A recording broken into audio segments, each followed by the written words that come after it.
Hola chicas y chicos, ¿cómo están? Espero estén mejor que bien. Aquí les dejo una nueva creepypasta titulada La Maldita. Sin nada más que decir, continuemos.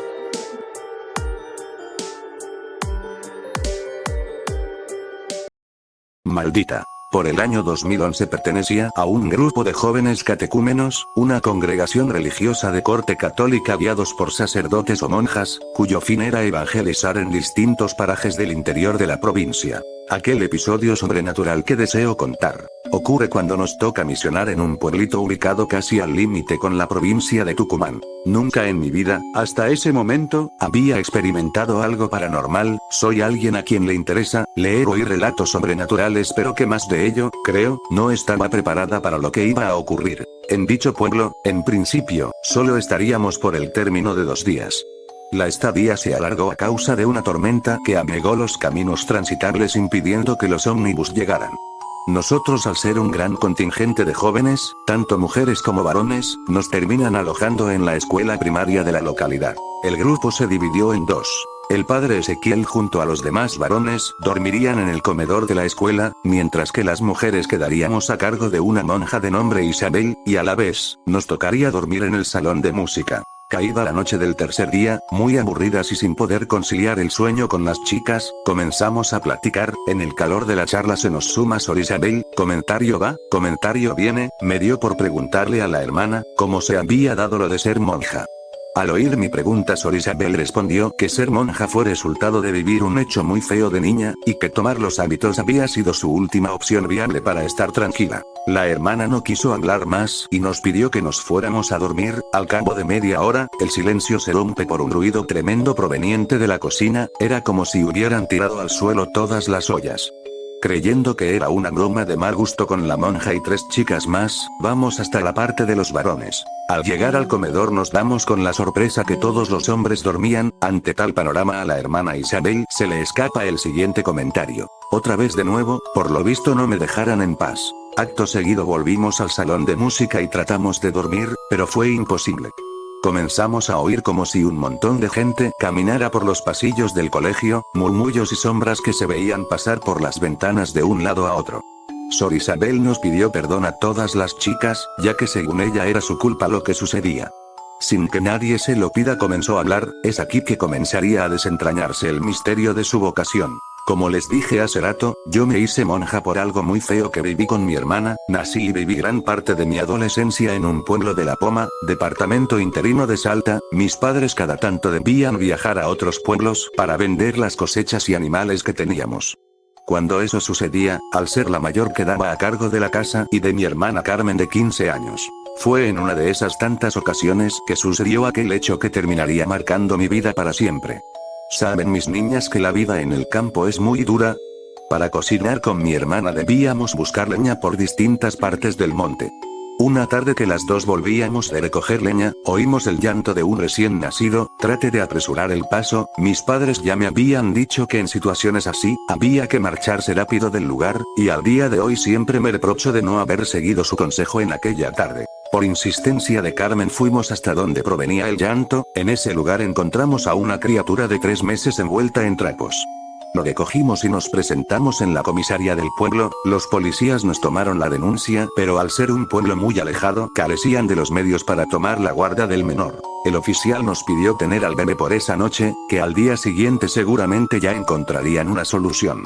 Esa noche fue normal. Con mi hermana disfrutamos la presencia del recién nacido, le dimos de comer y dormimos. Al día siguiente nos presentamos en la dependencia policial, pero esta vez quien nos atendió fue el comisario de la misma. Este hombre nos dijo que habían hablado a la capital, y dentro de una semana enviarían a la comitiva de asistencia social para hacerse cargo la criatura, pero, en ese instante nos pidió que debido a las carencias de instalaciones y personal del lugar, la policía no podía hacerse del recién nacido. El comisario nos pidió tenerlo por unos días más. Esto me enojó, no quería, ni deseaba tomar tamaña responsabilidad, pero por su lado Carmen estaba muy entusiasmada por la noticia. Resignada volví con mi hermana y la criatura a la casa. Los primeros días con él fueron normales, pero con el pasar de las jornadas el comportamiento del bebé cambió rotundamente. O lloraba mucho o se reía desaforadamente. Esto me ponía muy nerviosa, más, cuando muy entrada la noche escuchaba su risita, me daba la impresión de como si se estuviera burlando de nosotras, no veía la hora que pasaran rápidos los días restantes para que se fuera de mi hogar. Una tarde tuve que salir a recoger leña por cuenta propia, mientras tanto Carmen se había quedado cuidando al bebé. No sé cómo explicar, mientras caminaba por el monte algo dentro de mí, me decía que esa tarde no era normal, que volviera rápido a mi casa, que algo malo sucedería. La sensación se volvió tan incómoda que sin pensarlo 2 veces regresé con mi hermana. Al llegar a mi domicilio veo a Carmen llorando en la puerta, desesperada me contó que el bebé no paraba de llorar, que hiciera lo que hiciera no dejaba de hacerlo.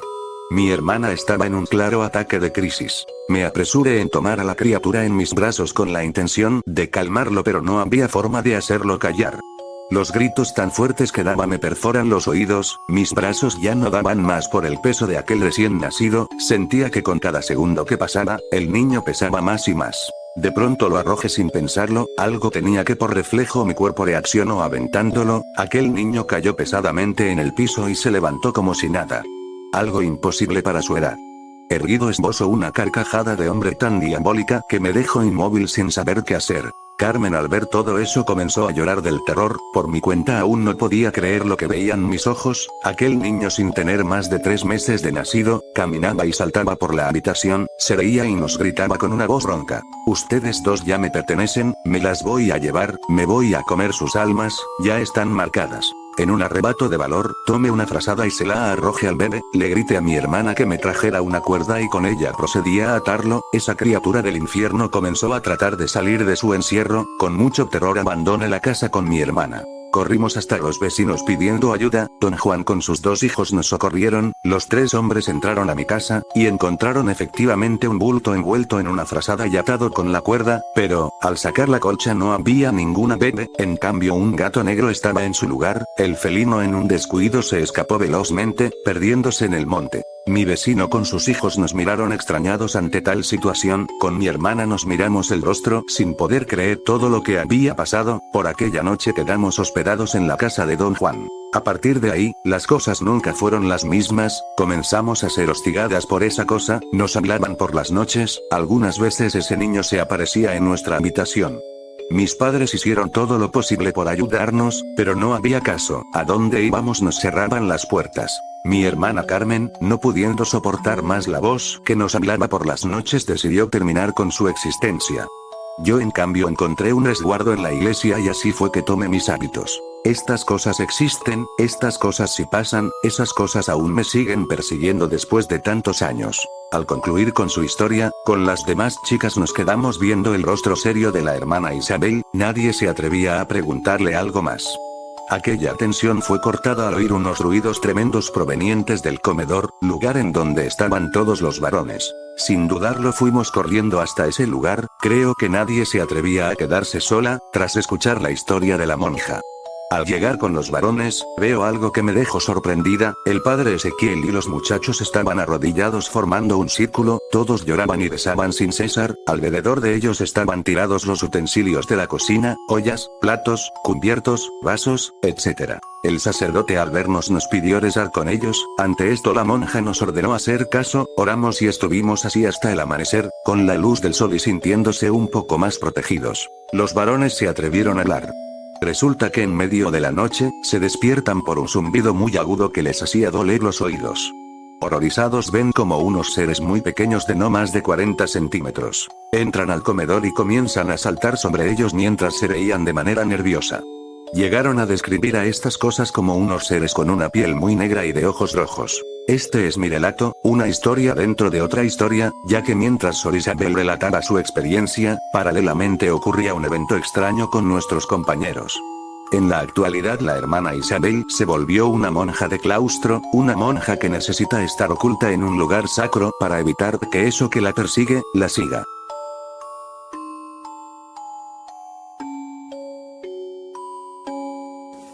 Espero les haya gustado mucho la creepypasta. Espero den like, comenten qué les pareció y compartan. Sin nada más que decir, hasta la próxima.